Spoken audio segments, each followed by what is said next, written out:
10 years ago. They threw me out of this house with $500 in my pocket and the clothes on my back. Today, I stand outside my sister's wedding reception, the same ballroom where they publicly humiliated me, holding documents that will destroy everything my father has built.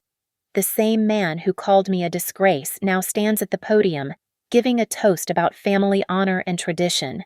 He has no idea that his eldest daughter, the one he disowned, has spent the last decade gathering evidence of his crimes. Tonight, in front of Rhode Island's elite and my sister's new in-laws, I'm going to show them exactly who Dr. Richard Benton really is. My name is Claire Benton, and I'm about to walk into the most expensive mistake of my father's life. The Ocean View Grand Hotel towers above Kingsport's rocky coastline like a monument to old money and older secrets. Through the floor-to-ceiling windows of the bridal suite, I can see the Atlantic stretching endlessly toward the horizon, its gray waves matching the storm brewing in my chest. 10 years ago, I stood in this exact spot not as a guest, but as the family disgrace being dragged out by security while my father's colleagues watched in horrified fascination. Tonight, I'm back. I adjusted the collar of my midnight blue Armani dress, the kind of outfit that costs more than I used to make in 3 months washing dishes at that greasy diner in Providence. The woman staring back at me from the gilt-framed mirror barely resembles the broken 18-year-old who fled this place with nothing but a backpack and wounded pride. My auburn hair is swept into an elegant chignon, my makeup flawless, my jewelry understated but expensive. I look like I belong here among Rhode Island's elite, exactly what I intended. The manila envelope on the marble vanity seems almost ordinary next to the opulent surroundings, but its contents will detonate like a bomb through this carefully orchestrated celebration. Bank records, medical files, testimony from whistleblowers, 5 years of meticulous investigation into Dr. Richard Benton's criminal enterprise, all neatly documented and ready for the FBI team waiting in the hotel parking garage. My phone buzzes. A text from my contact at the bureau. In position. You have the green light. Through the suite's open doorway, I can hear the reception in full swing 3 floors below. Laughter, clinking glasses, the gentle melody of a string quartet, all the sounds of my sister Julia's perfect wedding to Ethan Callaway, heir to one of New England's most prominent political dynasties. The Callaways chose this venue for its prestige, its history, its ability to impress other powerful families. They have no idea they're about to become collateral damage in a war that began a decade ago. I slip the envelope into my purse, a black Chanel bag that holds the power to destroy a man who once called me worthless. My hands are steady now, though my heart hammers against my ribs like a caged bird. This moment has lived in my imagination for so long that reality feels almost surreal. The elevator ride down feels eternal. Each floor that passes brings me closer to faces I haven't seen in 10 years, some that once smiled at me across dinner tables, others that turned away when I needed them most. The ornate brass doors slide open to reveal the hotel's grand ballroom, transformed into a fairy tale of white roses, crystal chandeliers, and enough luxury to fund a small country's healthcare system. And there, holding court near the champagne fountain, is the man I've traveled across time and pain to face. Dr. Richard Benton looks older but no less commanding in his custom tuxedo. His silver hair is perfectly styled, his smile practiced and charming as he accepts congratulations from Rhode Island's medical establishment. To them, he's a pillar of the community, the brilliant cardiac surgeon who saved countless lives, the philanthropist who founded the state's most advanced heart institute, the devoted father walking his youngest daughter down the aisle. They don't know about the unnecessary surgeries, the falsified medical records, the bribes from medical device companies. They don't know about the patients who trusted him with their lives while he saw only dollar signs. They don't know what he did to the daughter who tried to expose him. But they're about to learn. I step into the ballroom, my heels clicking against the marble floor with the rhythm of a countdown. Conversations pause as heads turn, faces registering confusion and recognition in equal measure. Whispers ripple through the crowd like stones dropped in still water. Is that Claire Benton? I thought she was dead. What is she doing here?" My father's eyes find mine across the crowded room, and for the first time in 10 years, we're looking at each other without lawyers or restraining orders between us. His face goes pale beneath his expensive tan, his champagne glass freezing halfway to his lips. He knows. He knows that his carefully constructed empire is about to crumble, that his reputation will be in ruins by midnight, that his freedom has an expiration date. He knows because he's always known this day would come, the day his discarded daughter would return to collect the debt he never thought he'd have to pay. I smile at him across the ballroom, the same cold smile he gave me the night he chose his lies over his daughter. Then I begin walking toward the head table where Julia sits in her $1,000 wedding gown, beautiful and radiant, and completely unaware that her perfect day is about to become a crime scene. The real party is about to begin. The Benton family estate on Elm Ridge Drive was the kind of house that appeared in Architectural Magazine's Colonial Revival, with perfectly manicured grounds, circular driveway, and ivy creeping up weathered brick walls like nature's jewelry. Growing up there felt like living inside a postcard, everything pristine and picture-perfect for the cameras that occasionally captured Dad receiving another humanitarian award or Mom hosting another charity luncheon. Julia and I were inseparable then.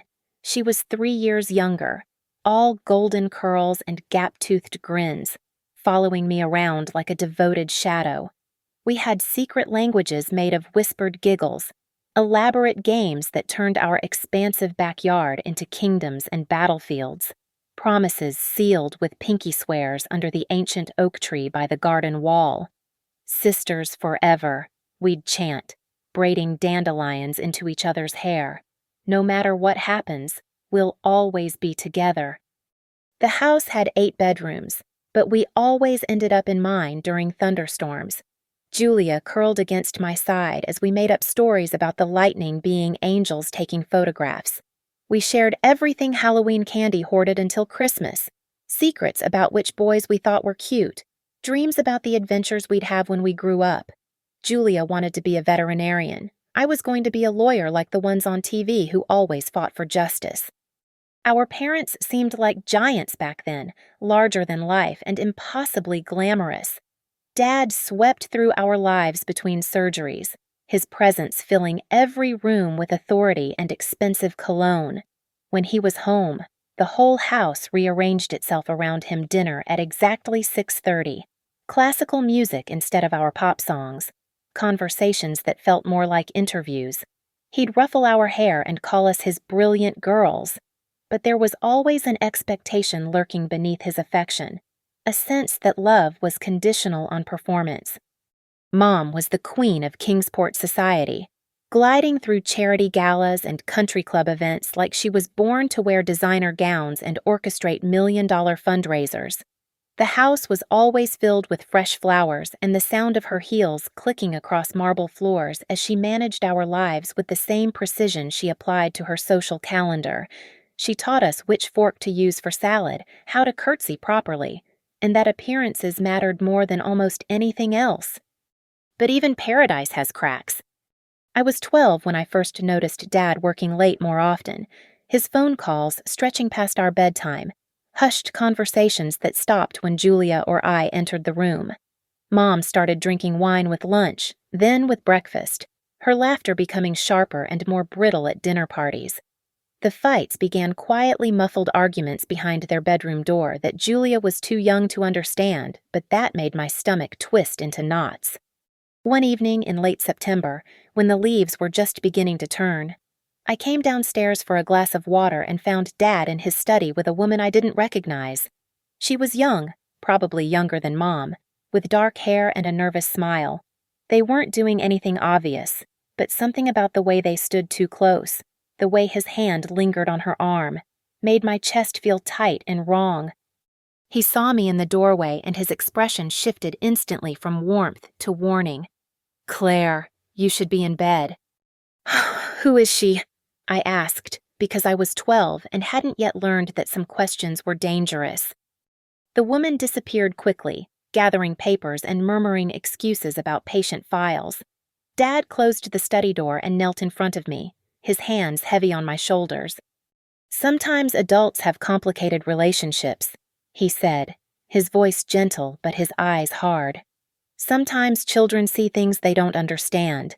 It's better for everyone if we keep family matters private." That was the first time I heard the phrase that would define my relationship with my father: keep family matters private.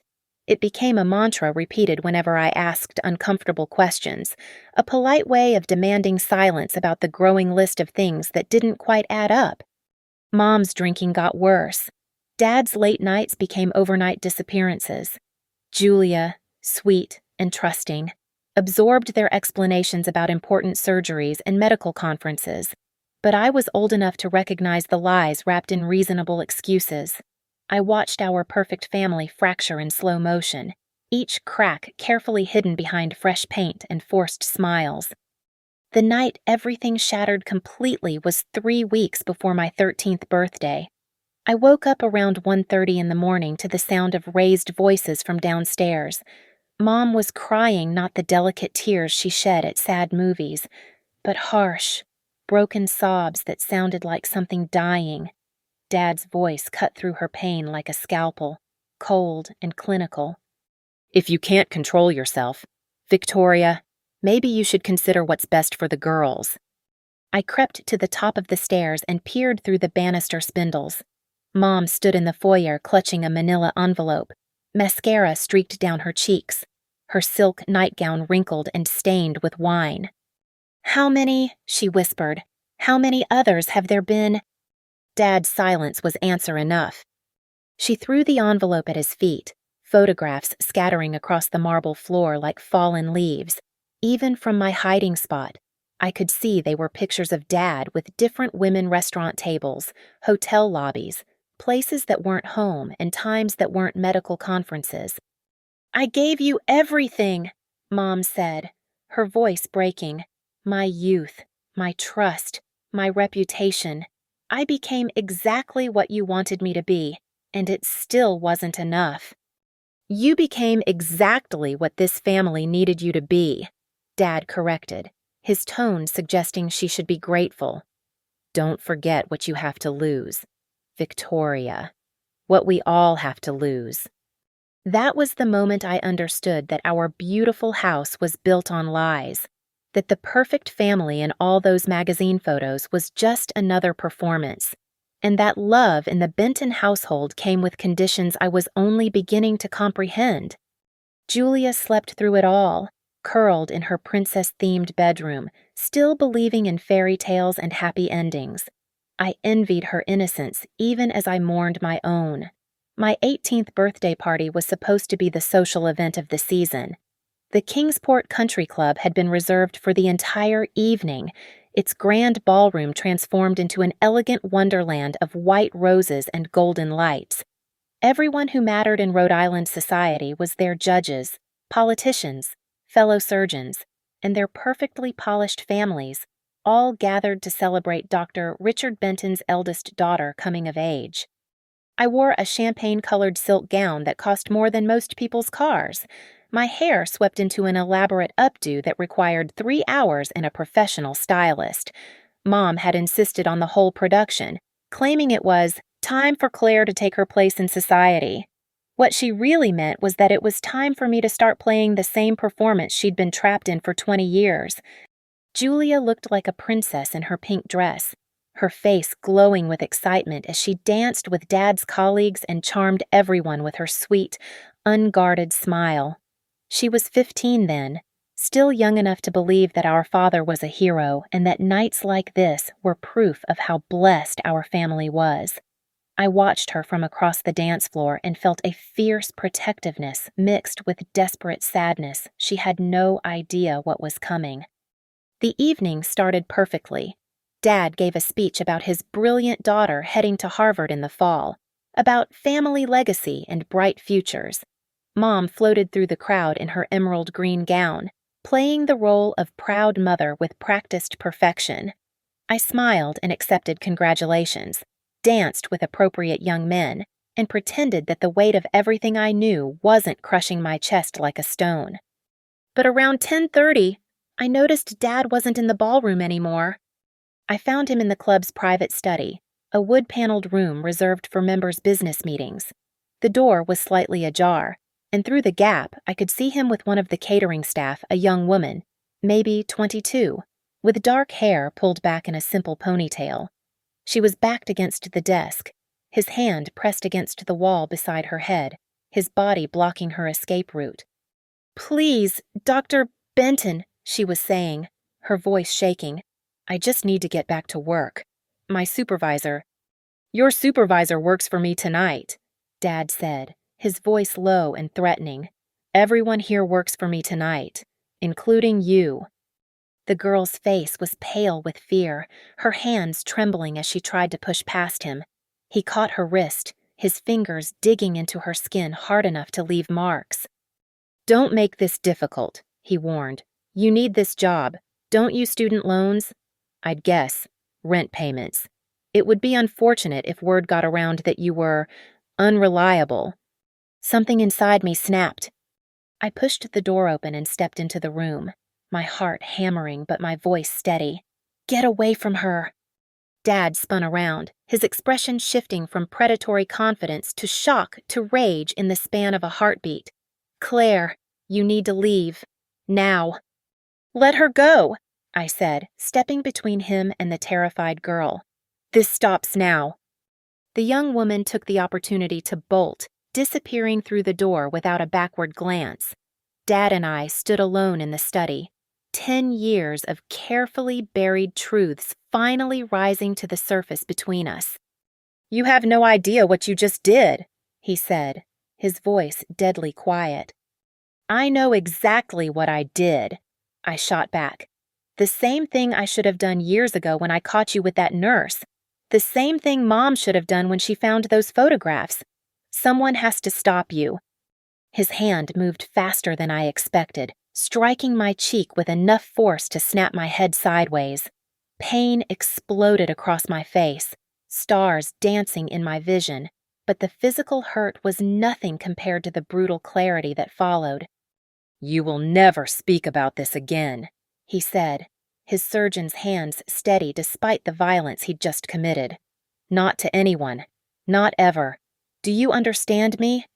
I touched my cheek, feeling the heat and swelling already beginning. "Everyone needs to know what you really are." "What I really am," he said, straightening his tie with practiced calm, "is the man who's paid for every advantage you've ever had. Your education, your clothes, your future, all of it comes from me. And it can all disappear just as easily." We stared at each other in that wood-paneled room where Kingsport's elite made their deals and buried their secrets. Outside, I could hear the party continuing laughter, music, the clink of champagne glasses toasting my bright future. Inside, I was learning the price of truth in a family built on lies. "You have a choice," Dad continued, his voice returning to its usual measured tone. "You can forget what you think you saw tonight, apologize for interfering in matters you don't understand, and we can all move forward as a family.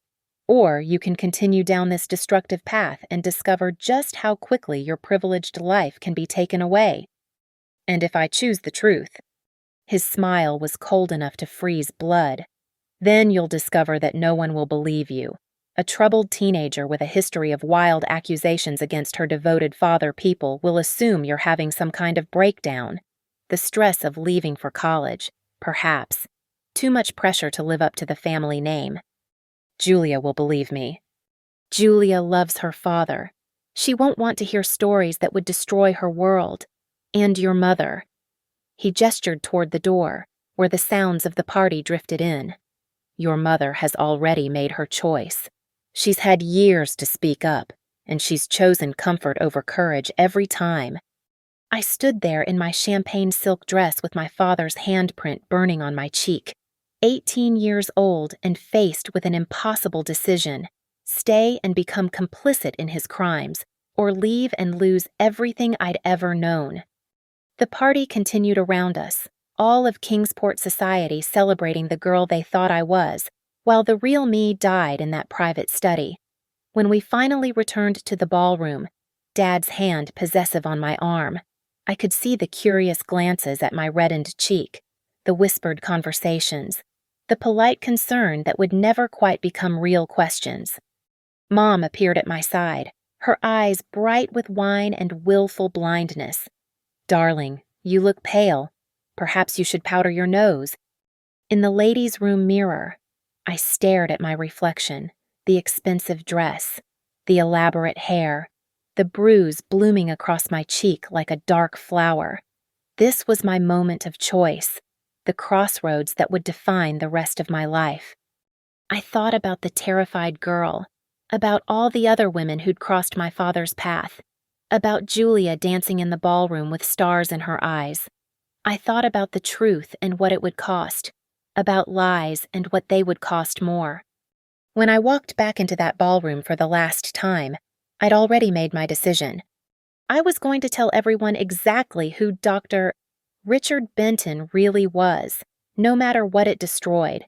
The homeless shelter on Broad Street in Providence smelled like disinfectant and desperation. I arrived there at 2:15 in the morning with a duffel bag containing 3 changes of clothes, my high school diploma, and $500 in cash, everything I owned after Dad's security team escorted me off the estate while our birthday guests watched in stunned silence. "Family emergency," I'd heard him tell someone as they dragged me toward the door. "Claire's been under tremendous stress. We're getting her the help she needs." Even as they threw me out, he was spinning the narrative, turning my moment of truth into evidence of my instability. By morning, Kingsport's social circles would be buzzing with whispers about poor Dr. Benton's troubled daughter who'd had some kind of breakdown at her own birthday party. The shelter had a 3-day maximum stay policy. After that, you were on your own. I spent those first 72 hours in a haze of shock and disbelief, sharing a room with 6 other women whose stories ranged from addiction to domestic violence to simple economic catastrophe. They taught me the basics of survival, which food pantries had the best hours, where to shower when the shelter was full, how to make $20 stretch for a week of meals. "You don't look like you belong here," said Margaret, a woman in her 50s who'd lost her house after her husband's medical bills bankrupted them. "Rich girl running away from home."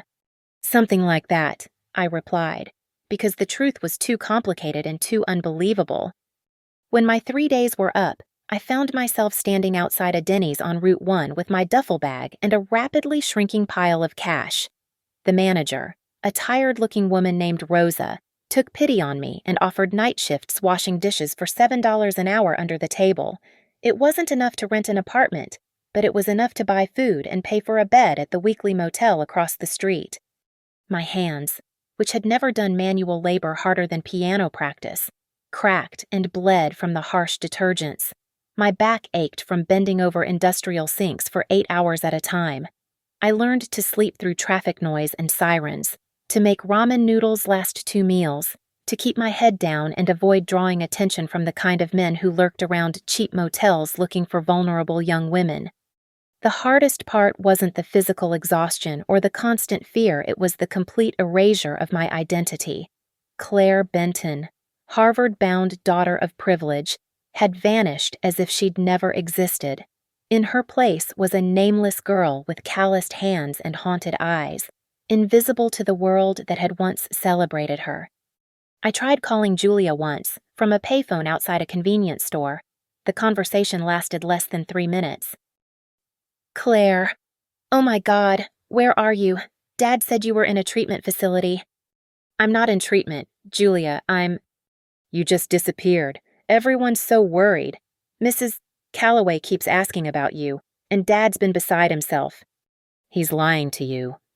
Silence stretched between us, filled with everything we couldn't say. "Finally," Julia's voice came back, smaller and more fragile. "Please come home. Whatever happened that night, we can fix it. Dad loves you. We all love you." I hung up without another word, knowing that my family had chosen their version of reality over mine. Julia was 15 and wanted to believe in fairy tales. I couldn't blame her for that, but I couldn't pretend anymore either. Winter hit New England like a punishment. My motel room had a broken heater, and I couldn't afford to fix it or move somewhere better. I wore all my clothes at once and still shivered through the nights, counting down hours until my next shift at the restaurant where at least the kitchen was warm. It was during one of those brutal February nights that I first wandered into the public library on Washington Street. It stayed open until 9 p.m., had free heat, and nobody bothered you if you sat in the back corner with a book for hours. I started going there after my shifts, initially just to get warm, but gradually I found myself drawn to the law section. I read everything I could find about corporate crime, medical malpractice, and sexual harassment. I studied case precedents and legal procedures with the same intensity I'd once applied to preparing for Harvard. The more I learned, the more I understood exactly what my father was and how he'd gotten away with it for so long. That's where I met Maggie Harper. She was a law professor at Rhode Island Community College, a woman in her early 40s with steel gray hair and eyes that seemed to see everything. She noticed me in the library week after week, always reading the same type of books, taking careful notes in a composition notebook I'd stolen from a drugstore. "You're either planning to commit a crime or expose one," she said one evening, sliding into the chair across from me. "Given your reading material, I'm hoping it's the latter." I almost ran. Trust had become a luxury I couldn't afford, and authority figures made my skin crawl. But something about Maggie's direct manner and lack of pity made me stay. "What makes you think I'm not just interested in law?" I asked. "Because you're reading like someone with a personal stake in justice," she replied. "And because you've been homeless for months, but you keep coming back here instead of looking for social services. You're researching something specific." Over the next few weeks, Maggie became my anchor in a world that had set itself adrift. She bought me coffee, listened to my story without judgment, and confirmed what I'd begun to suspect, that my father's crimes were real, prosecutable, and far more extensive than I'd realized. "The medical board has been investigating complaints about unnecessary procedures for 2 years, she told me. "But whistleblowers keep disappearing, transferred to other hospitals, discredited, sometimes just quietly fired. He's got protection." Money. Money, connections, reputation, the holy trinity of getting away with anything in this country. Maggie leaned back in her chair, studying me with lawyer's eyes. "But that protection isn't permanent. Eventually, someone will build a case strong enough to stick. Someone like me. Someone like you could help. But first, you need to survive. And then you need to get educated. Revenge is a dish best served with a law degree." Maggie helped me apply for financial aid at the community college, coached me through entrance exams, and even let me sleep on her couch when the motel became too dangerous. Under her guidance, I began to rebuild myself from the ground up, not as the broken girl who'd fled Kingsport in disgrace, but as someone harder, smarter, and infinitely more dangerous. I excelled in my classes, driven by a hunger that my privileged classmates couldn't match. While they worried about grades and internships, I was planning a war. Every contract law case I studied, every tort principle I mastered, every piece of legal procedure I memorized became another weapon in an arsenal I was slowly, carefully building.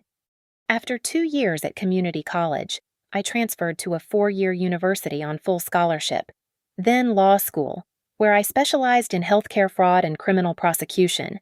My professors praised my dedication. My classmates admired my work ethic. None of them knew I was studying the law the way a general studies battle tactics with the absolute certainty that I would someday use every lesson learned. 10 years of sleeping on couches and eating ramen, of working 3 jobs while maintaining a perfect GPA, of building a reputation and gathering allies and waiting for the right moment. 10 years of becoming someone my father would never recognize. Someone he'd underestimated so completely that he'd never see me coming. And now, finally, the moment had arrived. The case file landed on my desk at Morrison, Lynch and Associates, on a gray Monday morning in March. Healthcare fraud investigation, routine assignment for a junior partner specializing in medical malpractice. I was reviewing quarterly reports when my assistant knocked and entered with a stack of documents that would change everything. "New case from the state attorney general's office," she said, setting down the thick manila folder. Medicare fraud investigation. They want our team to handle the financial analysis. I opened the file casually, expecting another tedious insurance scam involving a small-time clinic or nursing home. Instead, I found myself staring at a name I hadn't seen in print for 10 years, Benton Cardiac Institute. My coffee went cold as I read through the preliminary investigation notes. Anonymous tips from former employees. Unusual patterns in surgical procedures. Patients undergoing multiple operations that other cardiologists deemed unnecessary. Medical device purchases that didn't match surgical schedules. The more I read, the more familiar it all became, not because I'd seen this specific case before, but because I'd been expecting it my entire legal career. Dr. Richard Benton had finally gotten sloppy. The investigation had started 6 months earlier when a former surgical nurse contacted the Medicare fraud hotline. She'd kept copies of patient files, surgical schedules, and procurement records before her sudden resignation from the institute. According to her testimony, Dad had been performing unnecessary bypass surgeries, valve replacements, and cardiac catheterizations for at least 5 years, billing Medicare and private insurers for hundreds of thousands of dollars in fraudulent procedures. But the financial fraud was just the beginning. The deeper I dug, the more horrifying the picture became. Patients with minor heart conditions were being convinced they needed major surgery. Elderly patients were undergoing risky procedures that shortened rather than extended their lives. One woman had died on the operating table during her third unnecessary surgery in 2 years, a procedure Dad had insisted was preventive despite her cardiologist's recommendation for medication management. I worked 18-hour days for 3 weeks, building the case with an intensity that impressed even my notoriously demanding partners. Every invoice, every surgical report, every insurance claim became a piece of a puzzle I'd been unconsciously assembling since I was 12 years old. The pattern was clear. Dad had been using his reputation and patient trust to systematically defraud the healthcare system while endangering lives. The evidence was overwhelming. Procurement records showed the institute purchasing cardiac stents and surgical equipment in quantities that far exceeded their reported procedure numbers. Patient files revealed surgery recommendations that contradicted established medical guidelines. Insurance claims showed a surgical rate nearly 3 times higher than comparable facilities, with Dad personally performing an impossible number of procedures for a single surgeon. Most damning were the kickback payments from Meridian Medical Devices, a company that manufactured the cardiac equipment Dad favored. Bank records showed regular consulting fees deposited into his personal accounts. Payments that coincided perfectly with increased purchases of Meridian products used in surgeries that medical review boards would later classify as unnecessary. I was building an airtight case against the man who'd taught me that appearances mattered more than truth. That reputation could be used as both weapon and shield. The irony wasn't lost on me. I was using the law degree he'd claimed would be wasted on me to systematically dismantle everything he'd built. 3 weeks into my investigation, I was working late in my office when my assistant buzzed the intercom. It was nearly 10 p.m. on a Friday, and I'd assumed the building was empty. "Ms. Benton, there's a delivery for you."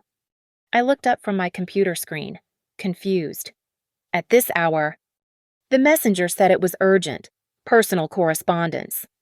She handed me an elegant cream-colored envelope with my name written in familiar calligraphy. Inside was a wedding invitation printed on heavy cardstock with raised gold lettering. "Dr. and Mrs. Richard Benton request the pleasure of your company at the marriage of their daughter Julia Marie Benton to Mr. Ethan James Calloway." The wedding was scheduled for 6 weeks away at the Ocean View Grand Hotel in Kingsport, the same venue where my 18th birthday party had ended in exile and disgrace. Julia was marrying into the Calloway family, one of Rhode Island's most prominent political dynasties.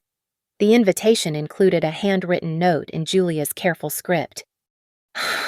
"Claire, I know it's been too long, and I know things ended badly between us and Dad, but you're my sister, and I can't imagine getting married without you there.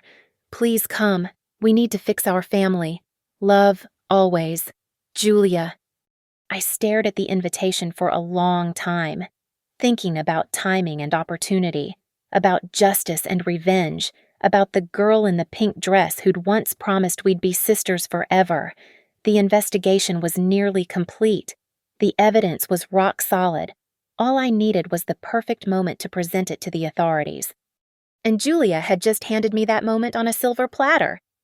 The wedding would be the social event of the season, attended by every important person in Rhode Island: politicians, judges, medical professionals, business leaders. Dad would be at the center of it all, basking in the spotlight as he walked his beloved younger daughter down the aisle, playing the role of devoted father and pillar of the community. It would also be the last time he'd appear in public as anything other than a criminal defendant. I picked up my phone and dialed the number for Agent Sarah Martinez at the FBI's Healthcare Fraud Unit. We'd been working together on the investigation, and she'd been pushing for an arrest warrant for weeks. "Agent Martinez, it's Claire Benton. I think I know exactly when and where you should take Dr. Benton into custody." The wedding would be perfect, public enough to ensure maximum exposure, formal enough to guarantee media coverage, personal enough to destroy his reputation completely. Every important person in his life would witness his fall from grace, just as they'd witnessed mine 10 years earlier.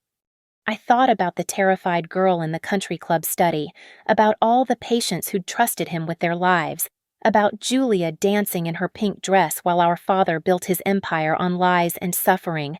Justice had been delayed for 10 years, but it was finally within reach. The hunter had become the hunted, and Dr. Richard Benton had no idea that his discarded daughter was about to serve him with the bill for everything he'd taken from the world.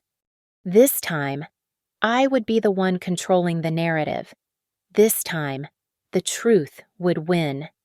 The decision to attend Julia's wedding consumed me for 3 sleepless weeks. I sat in my Boston apartment night after night, staring at that cream-colored invitation while weighing my options. I could deliver the evidence to the FBI and let them handle the arrest quietly, professionally, without involving myself personally. It would be cleaner that way, safer for everyone involved. But clean wasn't what I wanted.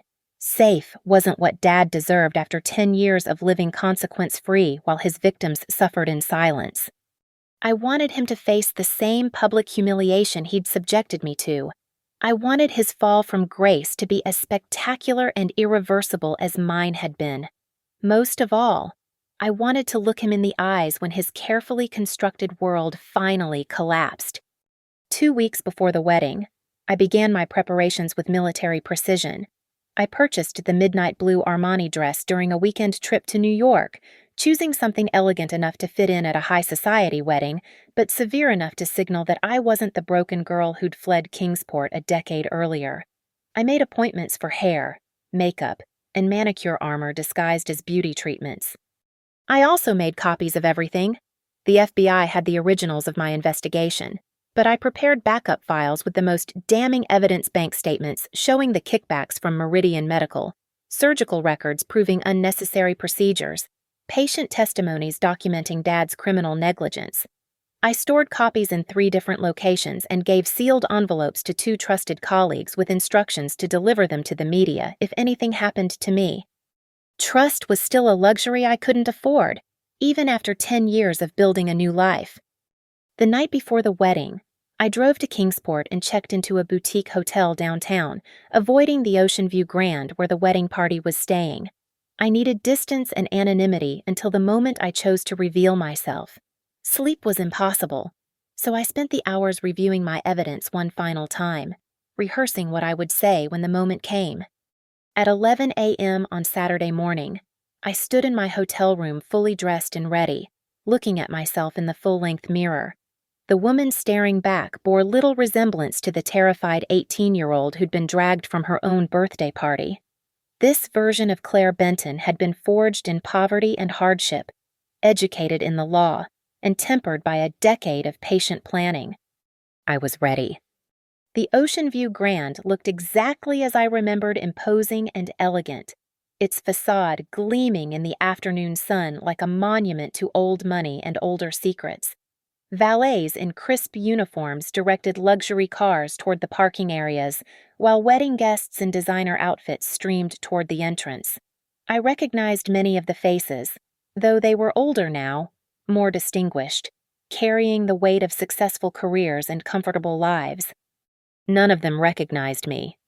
I slipped through the crowds in the hotel lobby, past elaborate floral arrangements and marble columns, toward the bridal suite on the third floor. My heart hammered against my ribs, but my hands remained steady. This was the moment I'd been preparing for, consciously or unconsciously, since the night Dad's security guards threw me into the street.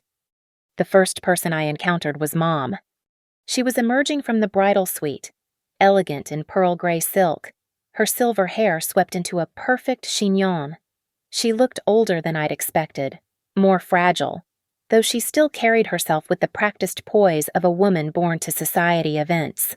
She stopped dead when she saw me, her face cycling through shock, recognition, and something that might have been relief. "Claire," her voice was barely a whisper. "You came." "Hello, Mother." We stood in the hallway for a long moment, 10 years of silence and separation hanging between us like a wall. Finally, she stepped closer, her eyes taking in my expensive dress, my professional bearing, the confidence I wore like armor. "You look successful," she said carefully. "I'm glad." "Are you—" The question came out sharper than I'd intended. "Because last I checked, you chose Dad's version of reality over your daughter's." Mom's composure cracked slightly. "It wasn't that simple. Claire, you were so young, and the accusations were so serious." "They weren't accusations. They were facts. And they're still facts, even if you spent 10 years pretending otherwise." She glanced around nervously, checking for eavesdroppers. "This isn't the time or place for this conversation. Julia's getting married today. She's been through enough." "She's been through enough?" I laughed, a sound with no humor in it. "What about the patients Dad butchered for profit? What about the women he assaulted? What about the daughter he threw away rather than face the truth about himself?" "Please," Mom whispered, tears gathering in her eyes. "Not today. For Julia's sake, can we try to be a family today?" The plea in her voice almost broke something inside me. Almost.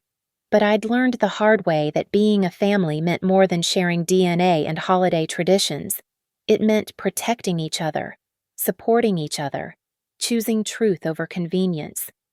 The Bentons had never been that kind of family. "I'm going to see Julia," I said, stepping around her toward the bridal suite door. "Claire, wait."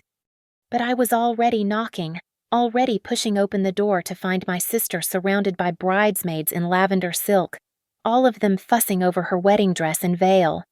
Julia looked up from her position in front of the mirror, and her face lit up with pure joy.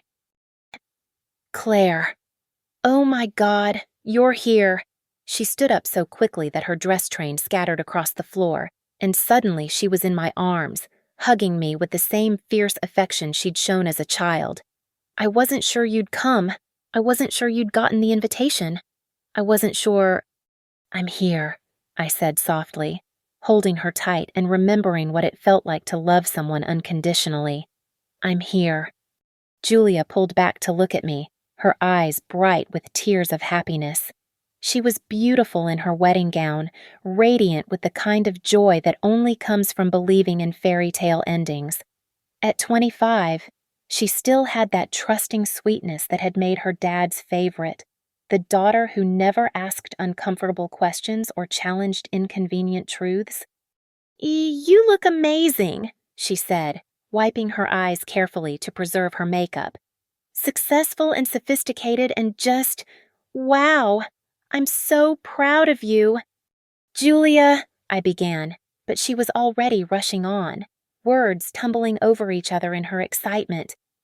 "I know Dad will be thrilled to see you. He talks about you sometimes. You know, he misses you. We all miss you. And I know things got bad before you left. But we're older now, wiser. We can fix this. We can be a real family again." I looked at my sister, beautiful, hopeful, innocent Julia, and felt the weight of what I was about to destroy pressing down on my chest like a physical thing. In a few hours, her perfect wedding would become a crime scene. Her beloved father would be led away in handcuffs. Her fairy tale life would shatter into pieces that could never be completely reassembled. But some truths were worth the destruction they caused. Some lies were too dangerous to let stand. "Julia," I said again, taking her hands in mine, "there are things you need to know about Dad. Things that happened before I left. Things that are still happening now." Her smile faltered slightly. "Claire, please. Not today. Whatever happened in the past. It's not the past. It's happening right now, to real people, while we're standing here talking about family reunions and fairy tale weddings. I don't understand." I squeezed her hands, memorizing this moment when she still believed in heroes and happy endings. "You will, soon. And Julia, when you do understand, I need you to know that I love you, that I've always loved you, that everything I'm about to do is to protect people who can't protect themselves." Confusion and the first stirrings of fear flickered across her face. "What are you talking about? What are you about to do?" Before I could answer, the bridal suite door opened and Dad walked in, resplendent in his custom tuxedo, ready to play the role of devoted father walking his daughter down the aisle. He saw me immediately, and his face went through the same cycle of emotions I'd seen from Mom: shock, recognition, and then something harder and more calculating. "Claire," he said, his voice carefully neutral. "What a surprise." "Huh, hello, Dad. You're looking well. Prison Orange is going to be such a dramatic change for you." The room went silent except for the rustle of silk as the bridesmaids shifted uncomfortably. Julia's hands tightened on mine, her eyes wide with confusion and growing alarm. "I think we need to talk," Dad said, his tone suggesting it wasn't really a suggestion. "Privately." "Oh, we're going to talk," I agreed, smiling at him with cold satisfaction. "All of us, in front of everyone, very soon." The wedding reception was in full swing when I made my move. Crystal chandeliers cast warm light over tables draped in ivory silk, while Rhode Island's elite celebrated the union of two prominent families. The Callaways had spared no expense ice sculptures, champagne fountains, a 12-piece orchestra playing soft jazz as couples swayed on the polished marble dance floor. I had positioned myself strategically near the back of the ballroom, nursing a glass of wine while observing the theater of wealth and power playing out before me. Julia looked radiant as she danced with her new husband, her face glowing with happiness that made my chest ache. She had no idea that in a few minutes, her perfect day would become a nightmare she'd remember for the rest of her life. At exactly 9:30 p.m., Dad approached the microphone at the head table. The orchestra quieted, and conversations died as guests turned their attention to the distinguished Dr. Richard Benton, ready to hear his father of the bride speech. He looked every inch the proud patriarch in his custom tuxedo, his silver hair perfectly styled, his smile warm and paternal.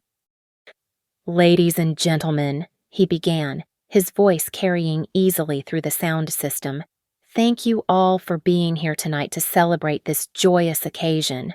As Julia's father, I cannot express how proud I am to see her begin this new chapter of her life with such a fine young man from such an exceptional family."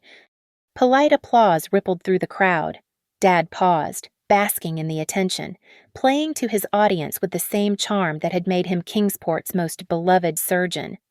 "The Benton family has always valued tradition, honor, and service to our community," he continued. "These are the principles that have guided our family for generations, and I know Julia will carry them forward into her marriage with Ethan." More applause. I felt sick listening to him talk about honor and service while mentally reviewing the evidence of his crimes, the unnecessary surgeries, the kickbacks, the patients who died because of his greed. But I waited letting him dig his own grave with every word about family values and moral character. "Family is everything to us," Dad said, his eyes scanning the crowd with practiced sincerity. "It's the foundation upon which we build our lives, our careers, our legacy. And tonight, we welcome the Calloway family into our—" "Excuse me." My voice cut through his speech like a blade through silk. Conversations stopped mid-sentence. Heads turned toward the back of the ballroom where I stood, elegant and composed in my midnight blue dress. Dad's face went pale as he recognized me, but his smile never wavered. Years of playing doctor had taught him to maintain composure under pressure.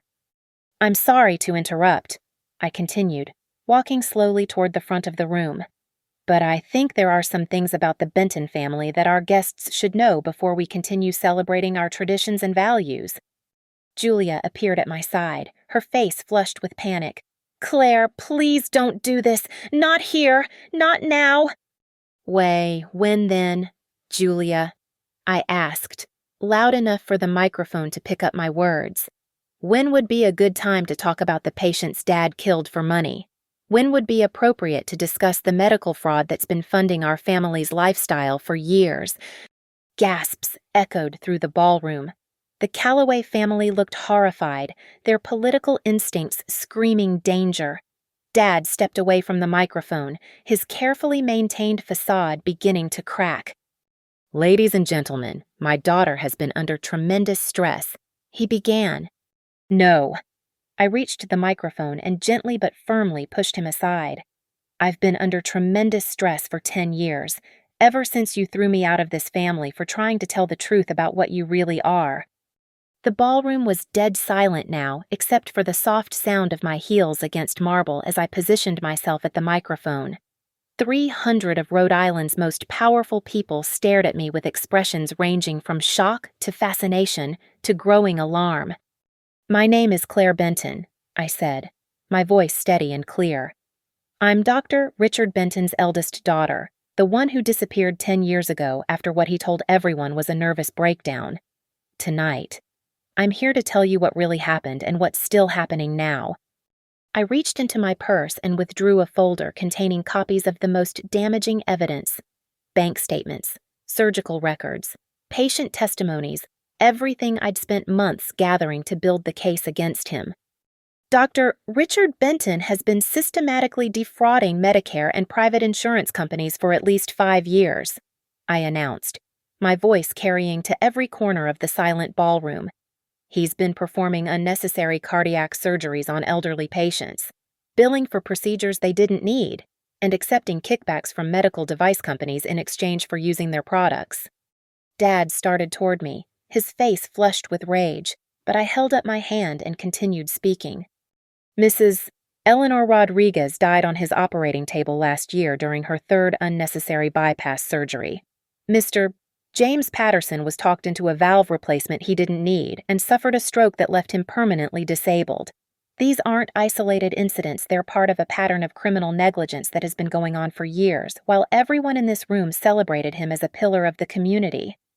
The crowd was murmuring now, a low buzz of shock and disbelief. I saw judges and politicians exchanging glances, calculating the political implications. The Calloways looked like they wanted to disappear into the floor. 10 years ago, I tried to tell people about his behavior," I continued, my voice growing stronger with each word. "I was 18 years old, and I'd witnessed him sexually assaulting a young woman at my birthday party right here in this hotel. When I tried to stop him, when I tried to tell people what I'd seen, he had me thrown out of the family and spread lies about my mental stability to discredit me." Julia was crying now, her hands pressed to her mouth in horror. Mom stood frozen near the head table, her face ashen. Dad looked like a cornered animal, his eyes darting around the room as if searching for an escape route. "But I didn't have a breakdown," I said, looking directly at him across the ballroom. "I got educated. I became a lawyer specializing in healthcare fraud, and for the past 6 months, I've been working with the FBI to build a case against the man who taught me that reputation matters more than truth, that power can be used to silence victims, and that family loyalty means covering up crimes. I held up the folder containing the evidence. These documents prove that Dr. Richard Benton has defrauded the healthcare system of over $2 million while endangering the lives of patients who trusted him. The evidence has been turned over to federal authorities, and arrest warrants have been issued. Dad finally found his voice. "This is insane," he said, his composure completely shattered. "She's obviously mentally ill. She's been obsessed with destroying this family for years." "The only thing I've been obsessed with," I interrupted, "is justice for your victims, including myself." That's when I saw them FBI agents in dark suits moving through the ballroom doors, their badges visible as they approached the head table. Agent Martinez caught my eye and nodded slightly. The timing was perfect. "Dr. Richard Benton," Agent Martinez announced, her voice carrying over the stunned silence. "You're under arrest for healthcare fraud, conspiracy, and racketeering." The ballroom erupted into chaos. Guests scrambled for their phones to call their lawyers, their PR firms, their damage control specialists. The Callaways huddled together like they were planning a political crisis response. Julia collapsed into a chair, sobbing, while Mom stood motionless as if turned to stone. And Dad, the great Dr. Richard Benton, pillar of the community, devoted family man, was led away in handcuffs while cameras flashed and his life's work crumbled into ruins. I watched him go, feeling a satisfaction so profound it was almost spiritual. 10 years of planning, 10 years of waiting, 10 years of becoming someone he'd never see coming, and it was finally over. Justice, it turned out, was worth the wait. The handcuffs clicked shut around Dad's wrists with a sound that seemed to echo through the suddenly silent ballroom. Agent Martinez read him his rights in a clear, professional voice while 300 of Rhode Island's most powerful people watched in stunned silence. The man who had commanded respect and admiration for decades was being led away like a common criminal. His tuxedo wrinkled, his silver hair disheveled, his carefully constructed reputation in ruins. "This is a mistake," he kept repeating as the agents guided him toward the exit. "This is all a misunderstanding. My lawyer will have this sorted out by morning." But we both knew there would be no sorting this out. The evidence was too overwhelming, too meticulously documented. The FBI had been building their case for months, and my insider knowledge had given them everything they needed to ensure conviction. Dad would spend the rest of his life in federal prison, just another white-collar criminal who thought his status made him untouchable. The ballroom erupted into chaos the moment the doors closed behind the federal agents. Guests clustered in small groups, their voices rising in urgent whispers as they processed what they'd just witnessed. Phone calls were being made to lawyers, PR firms, and political advisors. The Callaway family looked shell-shocked. Their son's wedding day transformed into a public relations nightmare that would haunt their political ambitions for years to come. Julia sat alone at the head table, her wedding dress pooled around her like spilled milk, tears streaming down her face as she stared at the spot where our father had been standing moments before. She looked so young in that moment, so broken, that my heart clenched with guilt and regret. This wasn't how I'd wanted her wedding day to end, but some truths were too important to keep buried for the sake of maintaining comfortable lies. I made my way through the crowd toward her, ignoring the stares and whispered conversations that followed in my wake. When I reached the head table, Julia looked up at me with eyes full of pain and confusion. "Why," she whispered, "why did you have to destroy everything? Why couldn't you just let us be happy?" "Because happiness built on lies isn't real happiness," I said gently, sitting beside her. "And because there are people who deserved justice more than we deserved our comfortable illusions." "But he's our father," she said, her voice breaking. "Whatever he did, he's still our father." "Yes, he is. And that's exactly why we should have held him accountable years ago." I took her hands in mine, feeling how cold and trembling they were. "Julia, I know this hurts. I know it feels like I've destroyed our family, But Dad destroyed our family the moment he chose his crimes over his daughters. I just made sure the truth finally came to light." Ethan approached cautiously, his face pale but determined. He sat on Julia's other side and wrapped his arm around her shoulders, a gesture that made me respect him despite the circumstances. "What happens now?" he asked, his voice steady despite the chaos surrounding us. "Now, Dad faces trial and probably spends the rest of his life in prison," I said honestly. "The Benton Cardiac Institute will be shut down, the assets seized. There will be civil lawsuits from his victims. The family name will be associated with scandal and crime for decades." Julia sobbed harder, and Ethan held her tighter. "And what about us?" he asked. "What about Julia?" "Julia will do what she's always done," I said, squeezing my sister's hands. "She'll find a way to be stronger than she knows she is. She'll build a life based on truth instead of lies. And maybe, someday, when the pain isn't so fresh, she'll understand that this was the only way to stop him." I stood up, knowing it was time to leave. The FBI would want to debrief me. The media would want statements. And I had a life in Boston to return to a life I'd built from nothing, without family money or connections, using only my own strength and determination. "Will we see you again?" Julia asked, looking up at me with red-rimmed eyes. "When you're ready," I promised. "When you want to know the sister I became during all those years I was gone. When you want to build something real between us instead of the fantasy version Dad preferred." I kissed her forehead gently, the same way I used to when she was little and afraid of thunderstorms. Then I walked away from the wreckage of our family's legacy, my heels clicking against the marble floor with the rhythm of finality. Outside the hotel, the cool ocean breeze carried the salt smell of the Atlantic and the promise of storms on the horizon. I stood on the steps for a moment, looking back at the building where I'd been humiliated as a teenager and vindicated as an adult. The circle was complete. The girl who'd been thrown out with $500 and broken dreams had returned as a woman with the power to topple kings.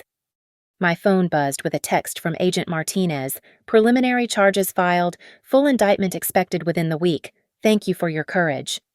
I smiled, feeling lighter than I had in years. Justice wasn't just about punishment. It was about restoration, about setting things right, about ensuring that truth finally triumphed over convenient lies. Dad's victims would get compensation. His future victims would be protected. And maybe, someday, the Benton family could rebuild itself on something more solid than reputation and fear. I walked to my car through the parking lot full of luxury vehicles, past the valets who still didn't recognize the girl who'd once been dragged from these very steps.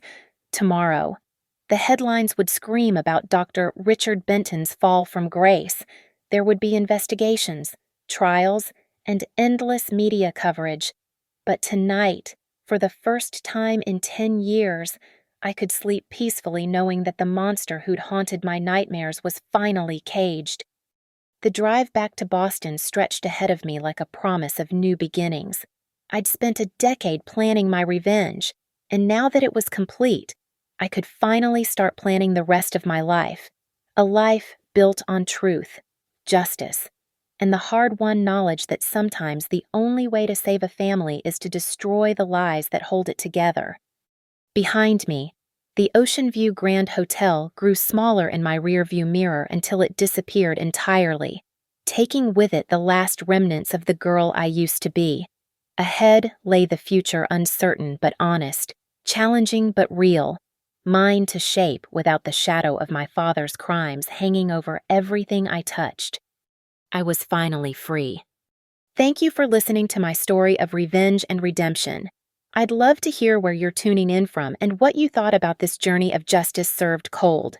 Please subscribe, share your thoughts in the comments, and let me know if stories like this resonate with your own experiences of standing up to those who abuse their power.